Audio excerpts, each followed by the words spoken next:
So this week, we've had 4 weeks of various topics of wellness and different action items at the end of each week. The idea was that you would spend the week going through some of these practices, whichever ones resonated with you most. You don't have to do all of it exactly as suggested, but just to give you ideas. And then see how it goes. And then this is the 5th week, so we'll spend some time this week reflecting on some barriers we might have hit, reframing any setbacks we might have had, and making a plan to move forward. And it's an example of what we should regularly be doing in our practice anyway, to make sure that we're always progressing.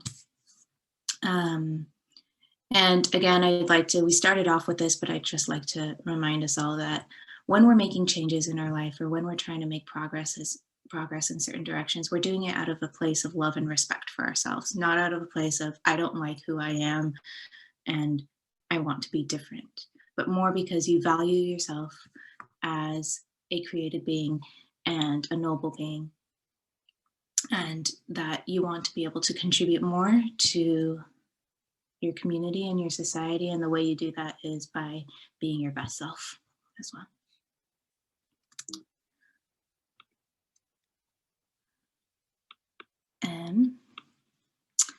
So one of the first things is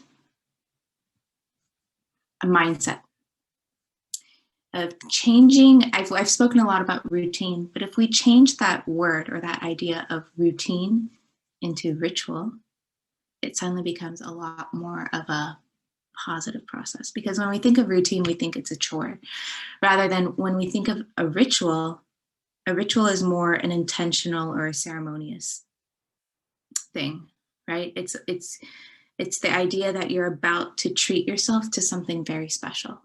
And anytime you're doing anything for personal growth or service to the community, that's something very special that you're doing. So ways to make it a ritual, for example, if you are doing your gratitude journaling, or you're bringing yourself to account each night, or if you're writing your SMART action goals, you can choose a really nice pen to do it with, like one that writes really well, or a nice journal that you're doing it in, or make yourself your favorite cup of herbal tea in the evening before you sit down to do your gratitude. Whatever this ritual might involve for you, it might just be pulling one of your favorite blankets over yourself in the evening when you're sitting by the fire to do your reflections, or playing your favorite music, or reading a passage from a spiritual book before you sit down to do your meditations to guide and inspire your meditation. So those are some physical ways to make your practice a ritual, something that you actually look forward to. And just as a brief review, when we're talking about of things we talked about, we can kind of categorize our days into the morning. And the morning ritual involves setting your intention, saying your mantra, rooting yourself, perhaps a practice of gratitude in the mornings, a meditation, and then your ritual of planning the rest of your day. And then your evening ritual is a ritual for reflection, where you bring yourself to account. You might have another practice of gratitude in there. Part of your ritual can be plugging your phone in the kitchen away from your bedroom. Taking your vitamins even can be a ritual. The way I do it for my son is we put his vitamins on this like cute little plate and with this tiny little cup. And that's his ritual. He enjoys that little plate and cup so much. So if you need some sort of reminder or thing to make you look forward to taking your supplements, it can be as simple as the cup you wash it down with can be a really fancy little teacup or anything. But and then you have your daily rituals, where you incorporate your movement, where you're preparing your meals. You might not even enjoy cooking, but perhaps just chopping up your vegetables for the day. You can make that a ritual by listening to perhaps a podcast or your music while you're doing it. And then you have your weekly ritual of your weekly review, and then your weekly plan, your weekly to-dos, and your weekly meal prep, or your meal plan at least.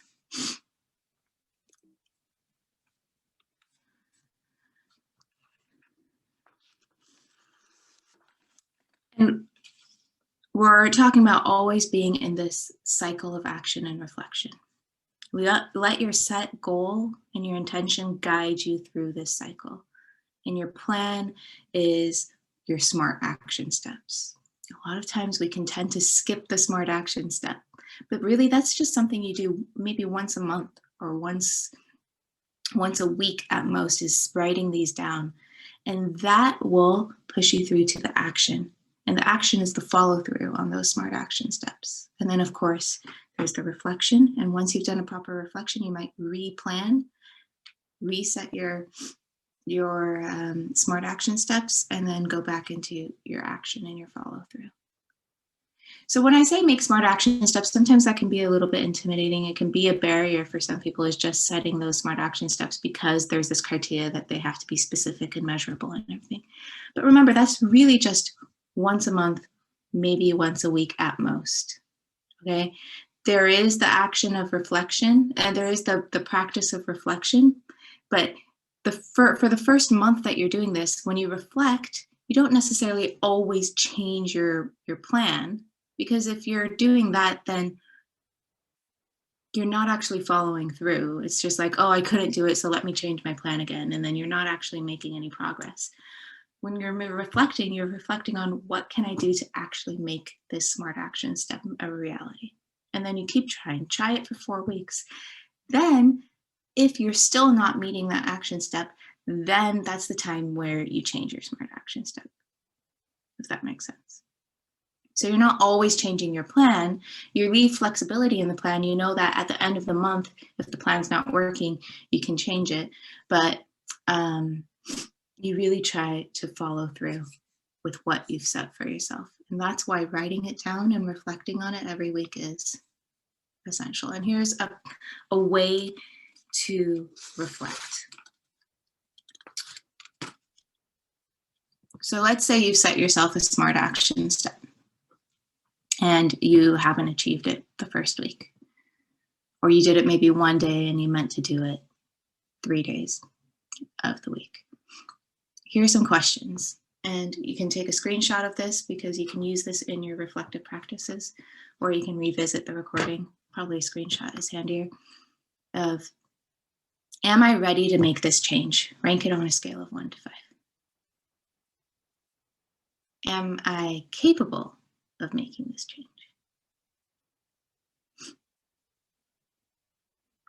So ready is, are you at a point in your life where you can do whatever your SMART action step is? Are you capable?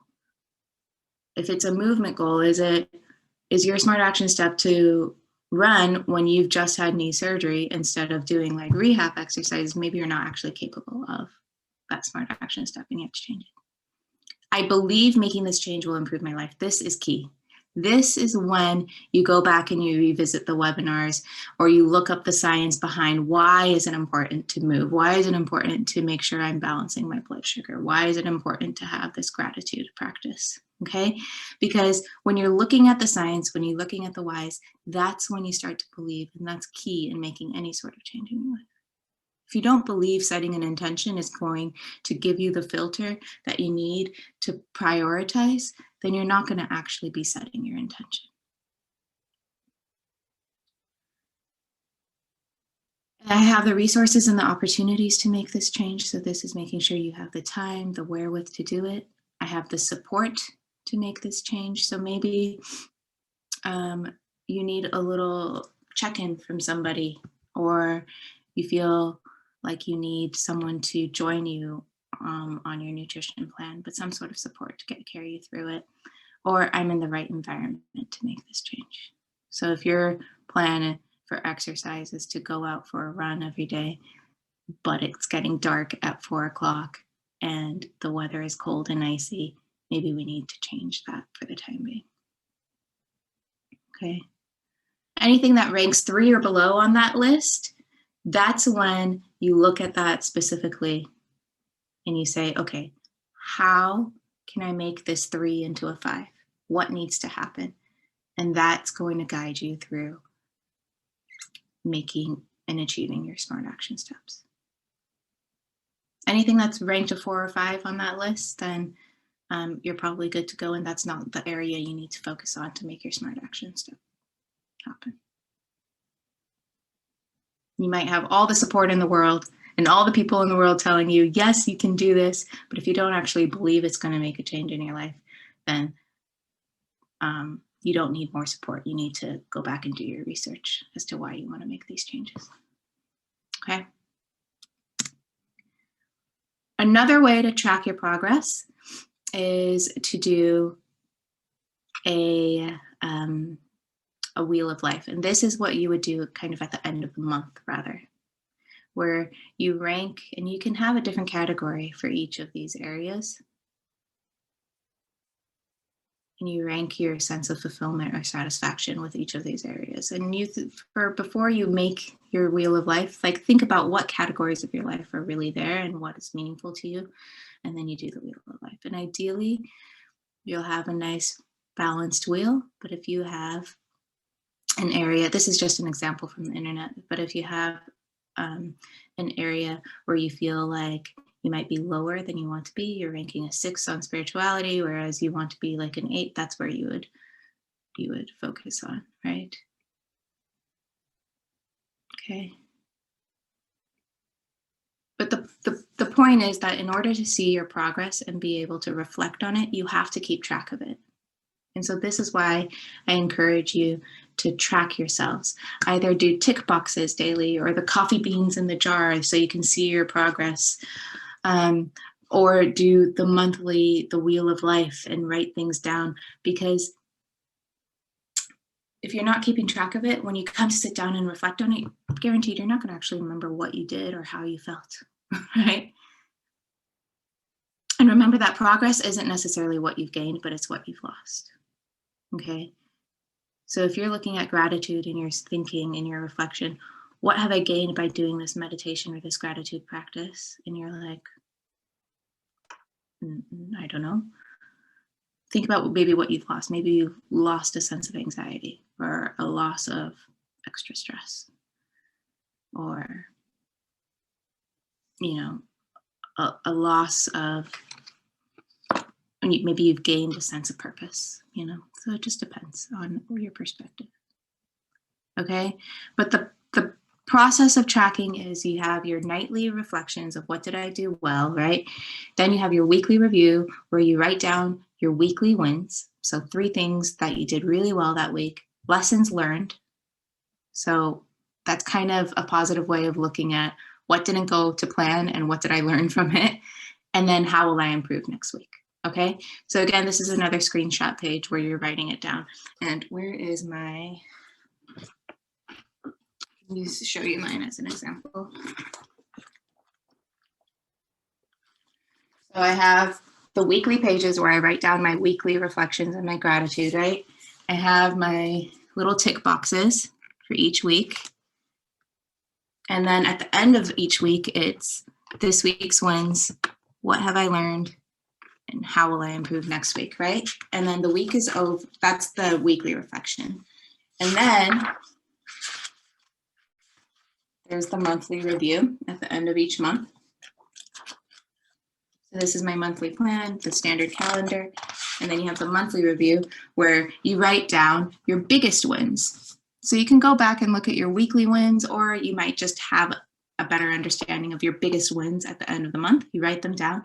Biggest lessons, so the biggest challenges you faced and what you learned from them. The wheel of life happens at the end of the month. Sorry, that's the 3-month one. And then how will I improve each month, right? So I have the wheel of life there, and then these are all just the little areas for me to write down my biggest wins, my biggest lessons, and how will I improve next month. And then you make your quarterly plan. So you write down your new SMART action steps. You might even look at your intention and think that you might have to reset your intention if it's not serving you anymore.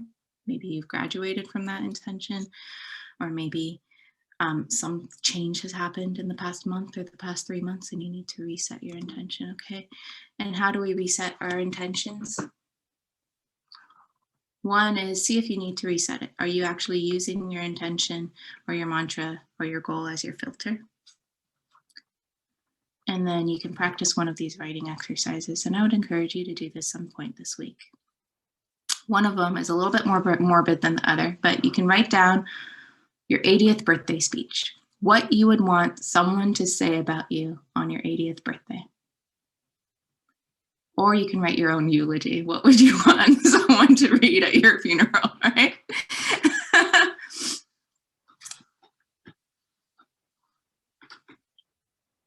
Okay, a proper, really nice speech, right? And then look at that speech and say, does what you're doing right now align with what you wrote? And if it does, keep going. And if it doesn't, or if there's a tweak you can make, you might set an intention out of that. Okay. So this is like the big life picture. If you're focusing more on your business, then you might want to change that writing exercise to write down what you want your business mission statement to be. And does what you're doing right now with your business align with that mission statement? Okay. And always remember that progress is rarely linear. Okay. There is a good type of fear, and that's the fear of falling off track, right? And that's kind of what keeps us accountable to ourselves. But always know that there will be setbacks, and that's how we learn, and that's how we progress, and that's how we grow. Okay. If we think of it as a spiral or as a coil, if you're looking at the coil in a very linear fashion, you might see, for example, I'm moving on this coil from left to right. I'm making progress. But if you're looking at it only linearly, then eventually I'm going to be moving backwards from right to left. But if you're not looking at the big perspective, you might not see that that backwards movement is actually also building momentum to spring back up and move left again and move back up. So you're always progressing, even in your setbacks. When you have a clear vision, a clear goal, and you're doing the practice of reflecting and reacting, then you're always progressing because you're always learning. You're never falling back. You might be having a setback. You might fall out of routine or ritual, but you are still learning in that process. You still have that entire knowledge base behind you, and you know what it's like and what you want. And so you can move forward from that. And so you're always moving up, even if you're moving back. It's like a spiral staircase. It might seem like you're back where you started, but you're a whole level higher. Okay, so get out your notebooks, start reflecting, and that's that.